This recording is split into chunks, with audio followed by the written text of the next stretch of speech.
आ रहा है, बढ़ चढ़कर लोग मतदान कर रहे हैं, तो इससे बढ़ते जो आत्मविश्वास है आप लोगों का और जिस तरीके से मतदान हुआ है, तो सवाल हमारा यही है कि ये कहा जाता है कि युवा आजकल राजनीति में ज़्यादा सक्रिय नहीं है, राजनीति की तरफ उनका झुकाव नहीं है, उनका रुझान नहीं है।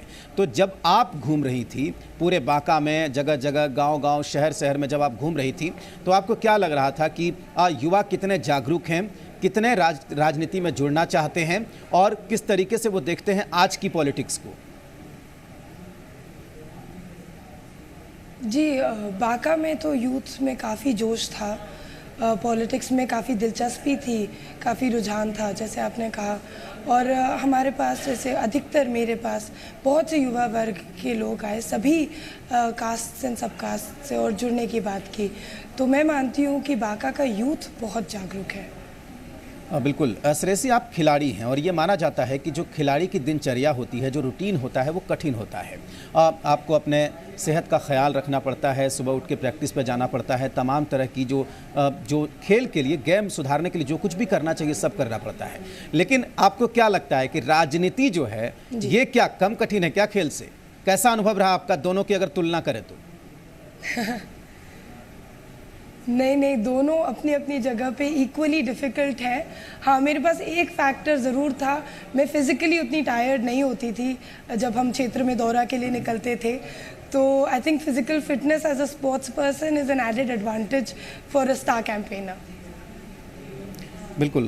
श्रेयसी, जाहिर सी बात है कि जिस तरीके से अचानक ये फैसला लिया गया कि आपको इंडिपेंडेंट आना है मैदान में आपकी माँ को और आपको कैंपेन करना है, आप स्टार प्रचारक हो जाएंगे एक सीट के लिए, तो फिर ये जो फैसला लिया गया इसमें कितनी दिक्कतें आई और किन परिस्थितियों में ये फैसला लिया गया?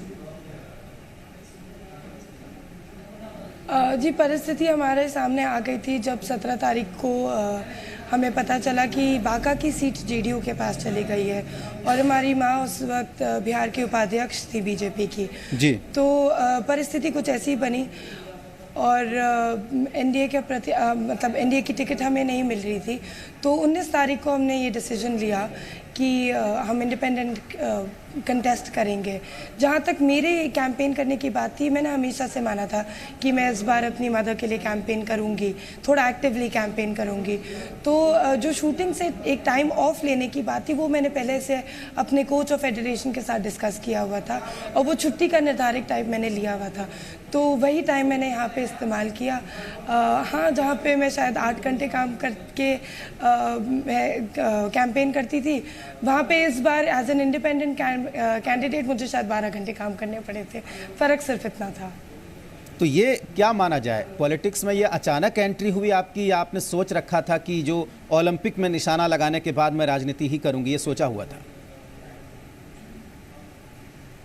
जी नहीं, ऐसा कुछ भी नहीं है। इनफैक्ट मैं अभी भी नहीं मानती कि मैंने पॉलिटिक्स में किसी भी तरह से कोई भी एंट्री की है जी। कैंपेनिंग अवश्य मैंने 2009 से, जैसे मैंने आपको बताया, अपने पिताजी के लिए भी की थी। उसके बाद हमने 2010 में बाई इलेक्शन में कैनवसिंग की, 2014 में की और ये 2019 का समय है। तो मेरा जहाँ तक पॉलिटिकल करियर है, एम्बिशन है, अभी तक उस पर मैंने सोच विचार बिल्कुल भी नहीं किया है। लेकिन ये सच है कि बांका के लोग मुझसे बहुत जुड़े हुए हैं। एक तरह से जैसे आपने खुद कहा कि पापा की छवि मुझ में देखते हैं, तो मेरी तरफ एक जुड़ाव है उनका। लेकिन अभी मेरा जो पर्सनल करियर है वो सिर्फ उस स्पोर्ट्स का है और 2020 में ओलंपिक गेम है जो मेरा और पूरे बिहार का एक ड्रीम है। बिल्कुल सही बात है। लेकिन जब टिकट नहीं मिला और जब आप लोगों ने फैसला किया कि निर्दलीय उम्मीदवार के तौर पर आप मैदान में होंगी, तो दबाव भी तो आया होगा, पार्टी की तरफ से पत्र लिखा गया, पार्टी के नेता मिलने के लिए आए या फिर दिल्ली से बड़े नेताओं का दबाव आया होगा। इस दबाव को कैसे फेस किया आप लोगों ने?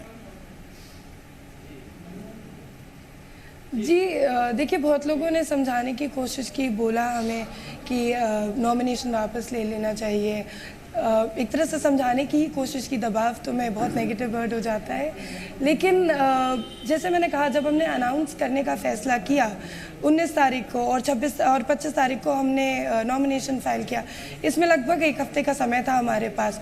और इतने थोड़े से कम समय में जिस तरह का जनसंपर्क हमारा हुआ और जिस तरह से जनता हमारे साथ जुड़ी और जिस तरह से हमारा कार्यकर्ता गण हमारे साथ जुड़ा हुआ था, नामांकन देने के बाद वापस मुड़ना बहुत कठिन था और हम जनता के साथ धोखा नहीं देना चाहते थे। एक बार हमने उनसे वादा कर दिया था कि हम उनके लिए लड़ेंगे, तो लड़ना आवश्यक था। बिल्कुल। तो हार और जीत आखिरी होता है इसमें को पूरे चुनाव खत्म फाइनलाइज होने हो के जाए। बाद श्रेयसी क्या संदेश है बांका के लोगों के लिए, बिहार के लोगों के लिए? ये आखिरी सवाल है। बिहार और बांका के लिए यही संदेश है कि हम और हमारा परिवार एक ऐसे विचारधारा के साथ जुड़ा हुआ है कि हम बिहार का साथ कभी नहीं छोड़ेंगे, ना कभी छोड़ा है, ना आने वाले समय में कभी छोड़ेंगे। हम निरंतर प्रयास करेंगे कि कैसे हम बांका और बिहार को अपने से आगे रख सके। शायद इसी वजह से स्पोर्ट्स में भी, जहां मैं शॉटगन शूटिंग में इन्वॉल्व हूँ, बिहार में एक भी कोई फैसिलिटी नहीं है, लेकिन फिर भी मैं बिहार का प्रतिनिधित्व करती रहती हूँ नेशनल एंड इंटरनेशनल लेवल पे। तो एक ऐसे विचारधारा को हम लेकर हमेशा आगे बढ़ेंगे।